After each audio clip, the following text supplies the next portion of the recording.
हमारा अगला टॉपिक जिसका नाम है why non cooperation. In famous book Hindu Swaraj जो 1909 में लिखा गया था बाय महात्मा गांधी। महात्मा गांधी एक बुक लिखे थे जिसका नाम था हिंदू स्वराज, और सीबीएसई का एग्जाम में आया था इस बार हिंदू स्वराज, क्योंकि एक मार्क्स का क्वेश्चन बहुत बढ़ गया 30 नंबर का, ये क्वेश्चन आया था। Mahatma Gandhi declare that British rule was established in India. Mahatma Gandhi बताते हैं British rule was established, British India में अपना कानून अपना जो भी चलाया वो हमेशा इंडियंस का कॉपरेशन की वजह से चलाया। अगर इंडिया कॉपरेट नहीं करता तो ब्रिटिश रूल कोलैप्स हो जाता, नष्ट हो जाता, इंडिया में नहीं आ पाता। लेकिन ब्रिटिश रूल का एस्टैब्लिशमेंट का यही कारण है कि इंडियंस कभी भी रिफ्यूज नहीं किया, कभी भी उसके पीछे जाने का कोशिश नहीं किया, हमेशा नीचे रहा और ब्रिटिश ऊपर रहे। The non-cooperation Khilafat movement began in January 21. The non-cooperation और खिलाफत movement 1921 में हुआ था। Gandhi ji proposed that the movement process should be conducted in stage. Gandhi ji कहते हैं कि non-cooperation ये सब जो हो रहा था स्वराज पाने के लिए, स्वराज को लाने के लिए, गांधी जी कहते हैं हमें नॉन कॉपरेशन मूवमेंट लगाना पड़ेगा और ये मूवमेंट स्टेज वाइज करना चाहिए। अब देखते हैं उनका स्टेज क्या था। उनका स्टेज था it should start with the surrender of title. जितना भी टाइटल इंडियन मेंबर्स को मिला था, जितना भी इंडियन मेंबर्स को टाइटल मिला था, वो सबको कह रहे थे कि अपना टाइटल छोड़ दो। That the government had awarded, जो गवर्नमेंट उसको दिया। एंड बॉयकॉट सिविल सर्विस, जितना भी सिविल सर्विस है सबको बॉयकॉट करना है, जैसे army, police, courts, school and foreign goods. Foreign goods को भी हटाना है और स्वदेशी अपनाना है। Finally at the Congress session at Nagpur in December 1920, finally जाके कांग्रेस सेशन हुआ नागपुर में दिसंबर 1920। बहुत इंपॉर्टेंट है नागपुर सेशन, कांग्रेस सेशन पूछेगा 1920 में क्या हुआ था। नागपुर में हुआ था दिसंबर 1920, और एक कंप्रोमाइज हुआ, negotiate out and the non cooperation program was adopted. और जब नागपुर में इन दिसंबर 1920 में ये जाके हुआ तो नॉन कॉपरेशन मूवमेंट को स्टार्ट किया गया, अडॉप्ट किया गया, और यहाँ से चालू हो गया non cooperation movement by Mahatma Gandhi. अब आइए देखते हैं हमारा अगला टॉपिक जो है different strands with in the movement. इसका फर्स्ट पॉइंट है द नॉन कॉपरेशन खिलाफत movement was launch in 1921। The non cooperation and खिलाफत मूवमेंट लॉन्च इन 1921 में लॉन्च हुआ नॉन कॉपरेशन और खिलाफत मूवमेंट। और इसका दूसरा पॉइंट क्या है, different social groups took part in this movement. Different social groups, जितना भी सोशल ग्रुप है वो पार्ट लिया इस नॉन कॉपरेशन मूवमेंट में, अपना इच्छा से, अपने मन से लिया, कोई फोर्स नहीं था। अब जो सोशल ग्रुप्स थे वो थे वीक पीजेंट्स, जितने भी वीक पीजेंट्स थे, पुअर पीजेंट्स भी थे, businessman, industrial workers and human. ये लोग नॉन कॉपरेशन मूवमेंट में पार्ट लिए अपने इच्छा से।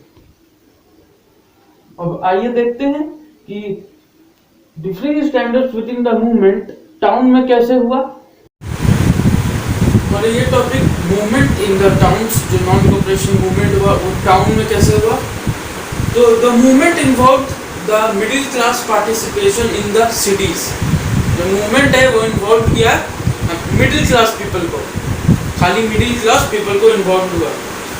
थाउजेंड ऑफ स्टूडेंट्स, जितने भी स्टूडेंट्स थे, thousands of students left government controlled schools, जो स्कूल्स था सबको छोड़ दिए। And colleges, headmasters and teachers resign. जितने भी टीचर थे, हेडमास्टर थे, जितने भी प्रिंसिपल थे, सब स्कूल से रिजाइन मार के घर में बैठे। And lawyers gave up their lawful practice. और लॉयर, जितना भी वकील था, सब भी अपना काम छोड़ दिया। These council elections were boycotted in most provinces except Madras. अब काउंसिल इलेक्शन क्या होगा वो आपको नहीं पता होगा। काउंसिलेशन को परिषद का चुनाव और उसको सभा और उसका भी आप जानिएगा इंग्लिश में जिसको कहते हैं असेंबली। तो मेनली यही था the movement in the towns में। अब हमारा अगला टॉपिक होगा movement in the country side, मतलब गाँव टाइप का इलाका। Rebellion in the country side topic. तो जैसा कि उससे पहले मैं बताया था, जो सिटीज़ में गया था, स्टूडेंट्स लोग, प्रिंसिपल लोग, वकील लोग सब छोड़ छाड़ के बॉयकॉट करके आ चुके थे, अपना अपना सरेंडर कर चुके थे टाइटल।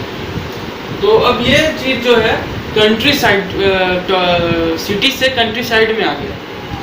यही है rebellion in the country side. When the non-cooperation movement started, it had been spread all over the countryside. जब non-cooperation movement स्टार्ट हुआ, पूरा कंट्री साइड में स्प्रेड हो गया, फैल गया, पूरा कंट्री साइड में फैल गया। अब दूसरा पॉइंट है small low income groups of people, जो कम पैसा कमाते थे, ग्रुप ऑफ पीपल जो बहुत कम पैसा कमाते थे, सच एज पीजेंट्स, जैसे पीजेंट हो गए किसान, पीजेंट मतलब किसान, एंड ट्राइबल कम्युनिटीज मतलब आदिवासी, had struggle a lot against talukdars. Talukdars क्या होता है?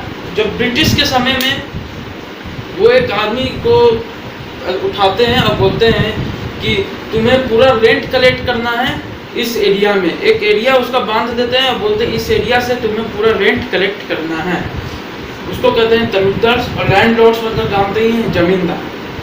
तो पीजेंट्स लोग जो था, पीजेंट और ट्राइबल कम्युनिटीज बहुत स्ट्रगल किया था, बहुत ही स्ट्रगल किया था लॉट अगेंस्ट तलुकदार्स। तलुकदार्स उससे पैसा मांगता था, रेंट मांगता था इन द कंट्री साइड में, तलुकदार्स और लैंडलॉर्ड्स। और तीसरा एक नाम है बाबा रामचंद्र। बाबा रामचंद्र अवध में थे। Baba Ramchandra and few other from Awadh, region had started the peasants movement. Baba Ramchandra क्या किए? एक पीजेंट्स का मूवमेंट निकाले, जिसमें क्या किया? अगेंस्ट हाई रेंट्स, मतलब ये जो थे तलुकदार्स और लैंडलॉर्ड्स बहुत ही हाई रेंट्स मांगते थे पीजेंट से और ट्राइबल कम्युनिटीज से। तो इसी के लिए बाबा रामचंद्र एक सुपर हीरो टाइप का उन लोग के लिए आए, और बाबा रामचंद्र और फ्यू फ्रॉम अदर और कोई आदमी अवध से आए और एक मूवमेंट लॉन्च कर दिए पीजेंट्स के लिए अगेंस्ट हाई रेंट्स।